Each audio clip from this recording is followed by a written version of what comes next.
5:30 ആകുമ്പോഴത്തേന് ഈ പൂ പറിച്ചെടുക്കും. പൂവിലൊരു വണ്ട് വന്നിരിക്കണതിന് മുമ്പേ പൂ പറിച്ചെടുക്കും. പൂ വിരിഞ്ഞ ഉടനെ തന്നെ ആ പനിനീരോടുകൂടി പറിച്ചെടുക്കും. എന്നിട്ട് അതിന്റെ ഇതള് മാത്രം എടുത്ത് ഇതേപോലെ സൂക്ഷിക്കും. ഇതുപോലെ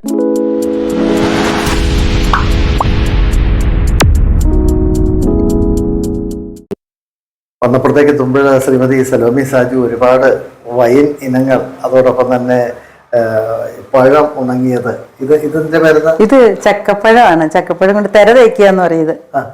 തെര ചക്കപ്പഴം ജ്യൂസായിട്ട് അടിച്ചെടുത്തിട്ട് മിക്സിയിൽ അടിച്ചെടുത്തിട്ട് വെയിലത്ത് വെച്ച് ചക്കപ്പഴം മാത്രം ഉണങ്ങി എടുക്കുക. എന്നിട്ട് അത് ഇങ്ങനെ കീറി ഉപയോഗിക്കാം. അല്ലെങ്കിൽ പിന്നെ അത് ചെറുതായിട്ട് മുറിച്ചിട്ട് ശർക്കരയും തേങ്ങയും കൂടെ വരട്ടിയിട്ട് അതിനകത്തേക്കിട്ട് വൈകുന്നേരം കാപ്പിക്ക് ഉപയോഗിക്കാനായിട്ട് നല്ല ടേസ്റ്റ്. ഇതിന് ചക്കത്തര എന്ന് പറയും. ഇതിനിപ്പോ ചക്കത്തര എന്ന് പറയും. അല്ലെങ്കിൽ വിളയിച്ചെടുക്കുമ്പോ ചക്കത്തര വിളയിച്ചതെന്ന് പറയും. അവല് വിളയിക്കണ പോലെ. ഇത് റോസ് കൊണ്ട് ഉണ്ടാക്കുന്ന വൈനാണ്. റോസിന്റെ ഇതള് എടുത്തിട്ട് ഈ റോസ് കൊണ്ടാണ് ഉണ്ടാക്കുന്നത്. ഇത് റോസിന്റെ ഇതളുണ്ടാക്കുന്ന പറഞ്ഞാൽ ഞാൻ പ്രത്യേകിച്ചും ജൈവ കർഷകയായതുകൊണ്ട് എനിക്കൊരു പ്രത്യേകതയുണ്ട്. യാതൊരു കീടങ്ങളും അതിനകത്ത് വരാൻ പാടില്ല. കഴിക്കാനുള്ള വസ്തുവല്ലേ. 5:30 ആകുമ്പോഴത്തേന് ഈ പൂ പറിച്ചെടുക്കും. പൂവിലൊരു വണ്ട് വന്നിരിക്കണതിന് മുമ്പേ പൂ പറിച്ചെടുക്കും. പൂ വിരിഞ്ഞ ഉടനെ തന്നെ ആ പനിനീരോടുകൂടി പറിച്ചെടുക്കും. എന്നിട്ട് അതിന്റെ ഇതള് മാത്രം എടുത്ത് ഇതേപോലെ സൂക്ഷിക്കും.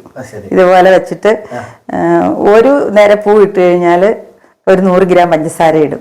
അങ്ങനെ ഇതിപ്പോ ഒരു 500-600 പൂവുകളും ഉണ്ട്.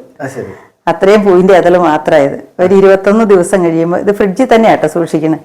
21 ദിവസം കഴിയുമ്പോൾ ഇതിൽ നിന്ന് ഒഴിച്ച് എടുക്കുമ്പോൾ നല്ല പ്യുവർ വൈനായിരിക്കും. നല്ല ടേസ്റ്റുള്ള വൈൻ. പിന്നെ ഇതിന്റെ പ്രത്യേകത എന്താണെന്ന് വെച്ചാൽ കുങ്കുമപ്പൂ ഉപയോഗിക്കുന്നതിന് പകരമാണ് ഈ പൂ ഉപയോഗിക്കണം, ഈ വൈൻ ഉപയോഗിക്കണം. വൈനെന്ന് വെച്ചാൽ സൗന്ദര്യവർദ്ധക വസ്തുവായിട്ട് ഉപയോഗിക്കും. പിന്നെ കൊച്ചു പിള്ളേർക്ക്, കറുത്ത പിള്ളേരുണ്ടാകും മാതാപിതാക്കള്, അമ്മമാര് ഗർഭിണിയായിരിക്കുമ്പോൾ എന്നോട് പറയും ഞങ്ങൾക്ക് ഇച്ചിരി വൈൻ ഉണ്ടാക്കി തന്നെ എന്റെ ഭാര്യയ്ക്ക്. വിദേശത്തു നിന്നൊക്കെ വിളിക്കണേ, എന്റെ ഭാര്യ കറുത്തിട്ടാണ് കേട്ടോ ചേച്ചി, അതുകൊണ്ട് ഞങ്ങൾക്ക് ഇച്ചിരി വൈൻ ഉണ്ടാക്കണം, എന്റെ കൊച്ചിന് വെള്ള നിറം ഉണ്ടാവണം. അപ്പൊ കുങ്കുമപ്പൂ ഉപയോഗിക്കുന്നതിന് 75% റോസ് ഇതെല്ലാം നല്ലതെന്ന് പറയും. ഇത് ജാതിക്കയുടെ വൈനാണ് കേട്ടോ. നമുക്ക് ജാതി കൃഷിയുണ്ട്. ജാതിക്ക തൊണ്ട് അരിഞ്ഞെടുത്തിട്ട് ഇതുപോലെ തന്നെ, ജാതിക്കയ്ക്ക് റോസിനെ പോലെയല്ല, പഞ്ചസാര കൂടുതൽ വേണം.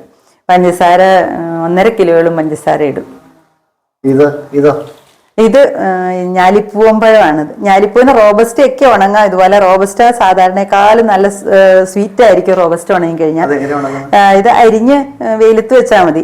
ഡ്രയർ ഉള്ളവർക്ക് ഡ്രയറിൽ വെക്കാം. ഞാൻ വേനക്ക് മാത്രമേ ഉണങ്ങുള്ളൂ. വറക്കപ്പുറത്ത് വെച്ചാൽ അതിന് പ്രത്യേക തട്ടുണ്ട്, നെറ്റ് ഇട്ട് മൂടിക്കൊണ്ട് ഉണങ്ങിയെടുക്കും. അത് ഇതുപോലെ തന്നെ വൈകുന്നേരം കാപ്പിക്കുന്നല്ല. ഇത് ഇങ്ങനെ ചെറുതായിട്ട് മുറിക്കുക, ശർക്കരയും തേങ്ങായും ഇട്ട് വിളയിക്കുക, ജീരകവും ഏലക്കായൊക്കെ ഇട്ടിട്ട് വിളയിച്ച വൈകുന്നേരം ഒരു നല്ല കാപ്പിയാ. ഗസ്റ്റിനൊക്കെ ഭയങ്കര ഇഷ്ടമുള്ള സാധനമായത്. ആരെങ്കിലും വരുമ്പോ സാധാരണ ഇങ്ങനെ കാണാറില്ല ഒരിടത്ത്. വാഴക്കായ ഉണങ്ങി വെച്ചിട്ടുണ്ട് ഞാന് കൊച്ചു പിള്ളേർക്ക് കൊടുക്കാൻ. ജാതി വൈൻ ഇതെല്ലാം ശ്രീമതി സലോമി സാജുവിന്റെ വീട്ടിലേക്ക് എത്തുമ്പോ ആളുകൾ വാങ്ങുന്നുണ്ട്. വാങ്ങുന്നുണ്ട്, ആൾക്കാർ വാങ്ങിക്കുന്നുണ്ട്.